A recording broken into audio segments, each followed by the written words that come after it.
Yeah. Okay, well, okay, go live when you like, Julie.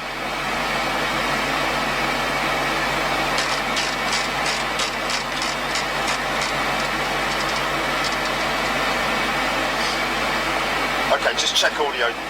Hold standby. You've okay, Julie. Just check audio because you're going to have James through the headset now. 1, 2. 1, 2, 1, 2.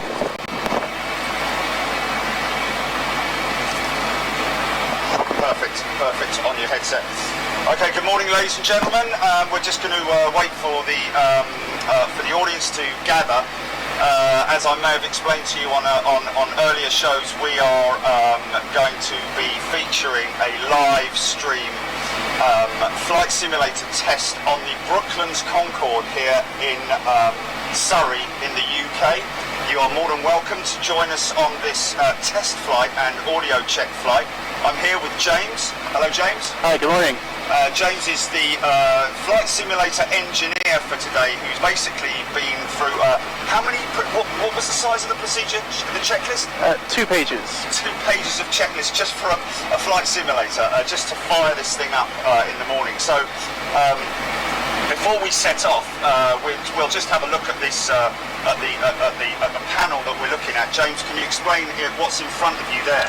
Okay, so this isn't too dissimilar from any other kind of aircraft at the time. So you have your basic flying controls and your instruments here. So you have airspeed, artificial horizon, radio altimeter, pressure altimeter, compass and direction down here, and then you have here TCAS, which was retrofitted to Concorde to allow it to continue flying into the States when that was mandated, and that's kind of one of the only upgrades to the flight deck of Concorde over the years. Digital equipment on board the aircraft, really, is it? Or, well, in terms of digital display on the flight deck, yes. Yeah. Fantastic. And I understand we've been sitting there for a little while. We've burnt a little bit of fuel, have we? A few tons, yeah. Probably cost us a fair bit in fuel there. But, so taxiing from over there, that's Terminal 4, is it? That's where she would have come from. Yes. So back then, obviously, they're at Terminal 5 now, but British Airways base and the hub of their operations was from Terminal 4, and the Concorde stand was just down in the cul-de-sac over there next to that KLM aircraft now. And yeah, typically taxiing from there to the runway, around 2 tons of fuel would be burned. For the more observant of you guys, yes, there are 2 Qantas 747s sitting over there. So we are on runway 27 left. This is the southern runway at London Heathrow. We are. What's the plan for this audio test? And what's the plan for the simulator? Okay, so the standard test flight we do is from Heathrow. We take off from 27 left. A left-hand turn out to the south to position us downwind on the easterly heading back towards the city of London. We'll then turn in, possibly a little bit of sightseeing over the centre of London, and then we'll come back in and land on 27 left again. Okay, I believe you might have something special for us when we come back as well. Potentially, yeah. We'll see how we get on, see how the fuel goes, and make sure everything's working fine. Good man. Okay, well, we are ready, folks. I hope you're going to enjoy this, because it's a special treat for all of our viewers. Welcome on board Concorde. Here we go. Okay, so the before takeoff checklist. So as I said, we're going to take off. We'll climb up to 17.5 degrees nose up. Climb, once we're above 500 feet, we'll make a gentle left-hand turn out to the south. Then we'll continue that turn around onto an easterly heading. Our V1 speed is just above 160, rotate is 195, and then we're looking at V2 around 220 knots. Landing lights are not required, the transponder is set, wheel light is out, takeoff monitor is armed. The reheat, so that's going to give us that 25% extra thrust for takeoff. Then armed, you see the 4 white lights there to confirm they're primed, ready to kick in when we open the throttles. Pitch index is set at 17 degrees, and that is cross-checked. Radar is as required, brake fans are off. Gear override push button is done, and the before takeoff checklist complete. So, are we ready? We are ready, sir. Okay, so brakes released. 3, 2, 1, go. Okay, so you see the engine instruments are starting to react to how it's building. Using the rudder pedals to keep on the center line. So we have airspeed building both sides.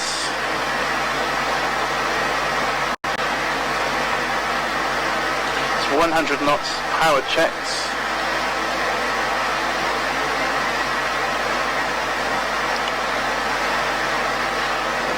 So there's V1, the point of no return. We're committed to take off V1. Okay, rotate, so I'm going to pull back and pitch up to 17.5 degrees. Okay, positive climb, the gear is coming up. The noise abatement, so we'll cut out the reheats and just bring the power back. It's 500 feet, so start that gentle left-hand turn.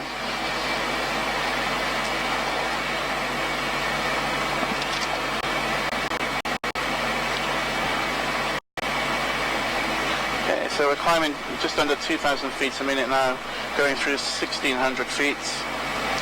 We'll put the auto throttle in now to take care of the speed for us, 250 knots. So you should start to hear that build in a second.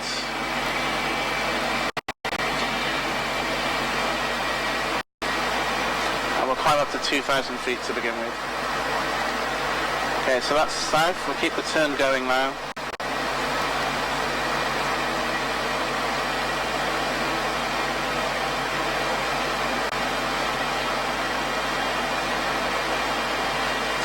Just checking that all of the instruments are reacting as they should be, which they are on both sides, so that's good. So we're coming out, we're going to roll out onto that easterly heading 090 degrees. That will put us downwind, so Heathrow is just off to our left over there now. Okay, and we'll settle then at 2,000 feet for a second. You can just see the Shard and kind of central London's coming into view over there.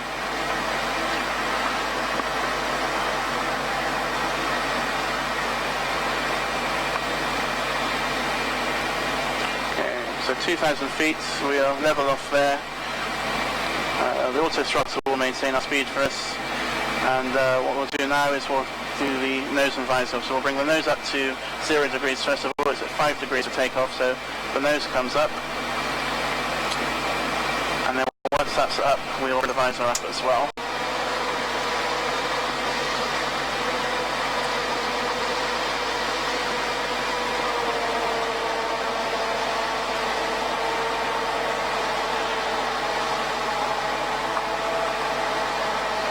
Okay, and with that then we'll take the auto throttle out and we'll just accelerate just to our VMO, our maximum operating speed for this altitude, and then bring the power out again.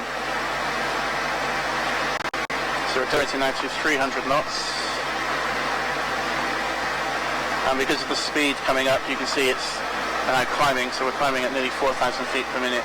Bring the power back just before we get the overspeed warning. Okay.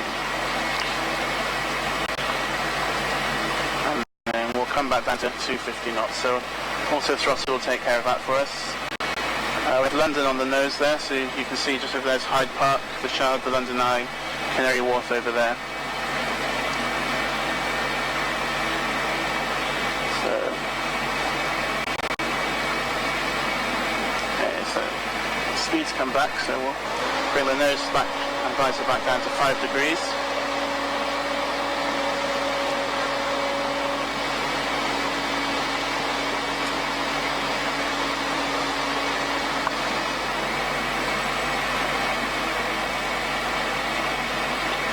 See Battersea Power Station is down there. If we just dip down, you'll be able to see there.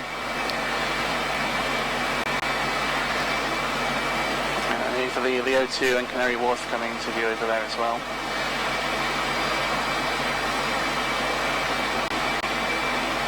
And nose back to 5 degrees.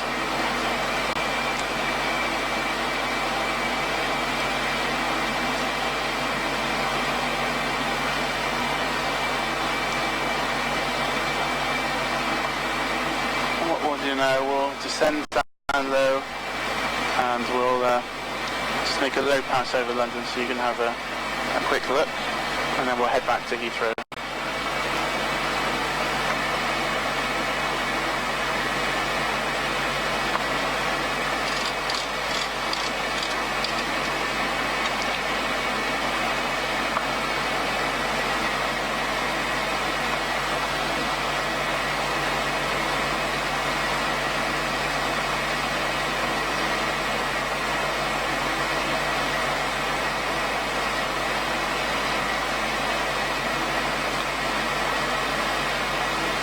the London Eye, Big Ben just down there.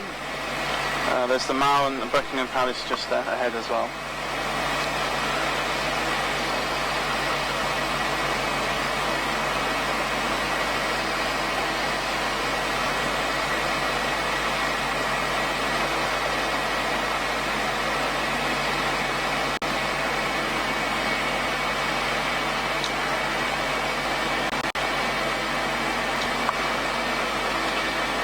So we're heading now kind of southwest, and you see Heathrow, it's just over there, kind of 1 o'clock. So that's 27 right we're passing through now, and in a second we'll come to turn onto the localizer for 27 left.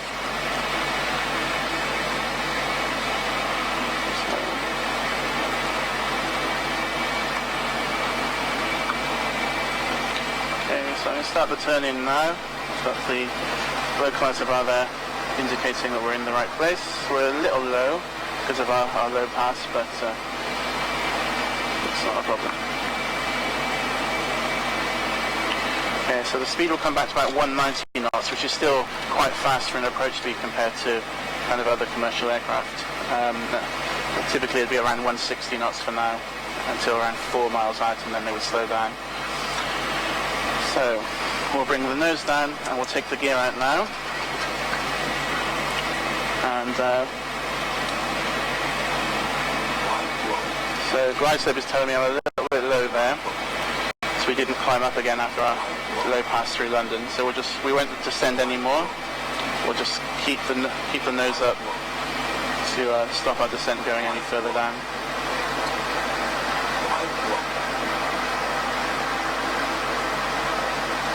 There we go. So we're about just under 6 miles out now. So we have the gear is down with the greens, we have the nose and visor down. We're at 190 knots, so we'll keep that until around 4 miles out, and then we'll slow to about 165, which again, still significantly faster than other aircraft at landing. Okay, so 2 red, 2 white, so we're just going to follow now those lights down and fly the approach using those as a reference.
Climb, gear up.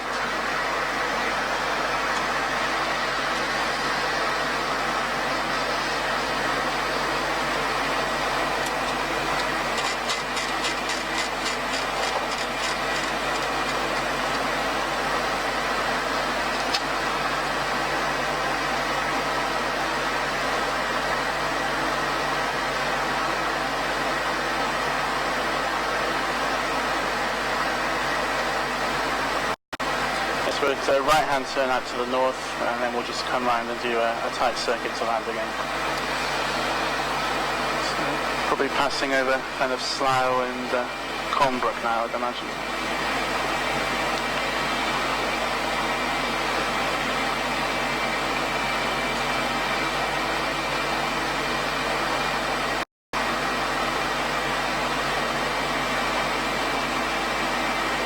Northolt. That will be Northolt over there, yeah.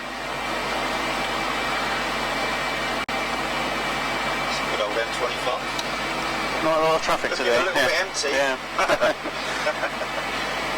Okay, so we're back on that easterly heading. You see London again ahead of us. There's Heathrow just out over there. So again, we'll just go out to about 6 or 7 miles and then turn around and come back in again.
Bring the speed back to 220 knots. Intermediate approach will be there before we select 190 for the approach. Okay, so the glide slope is alive. We're at just under 7 miles, so we'll turn in now.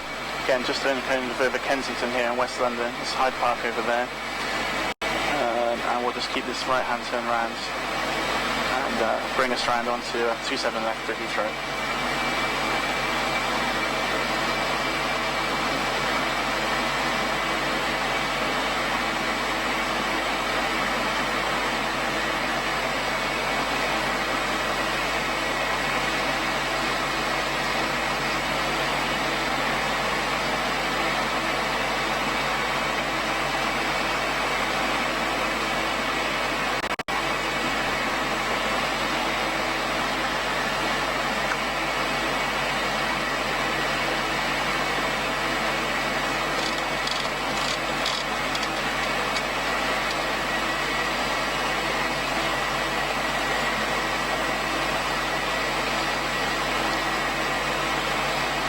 Knots is your approach speed, is it? Correct, yeah. So then we slow down to about 165 a few miles out.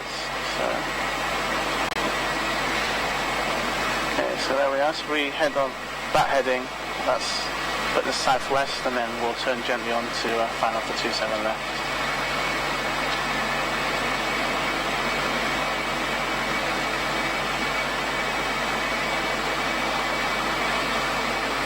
Okay, so here is coming down. I'll take the nose down as well.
right slope.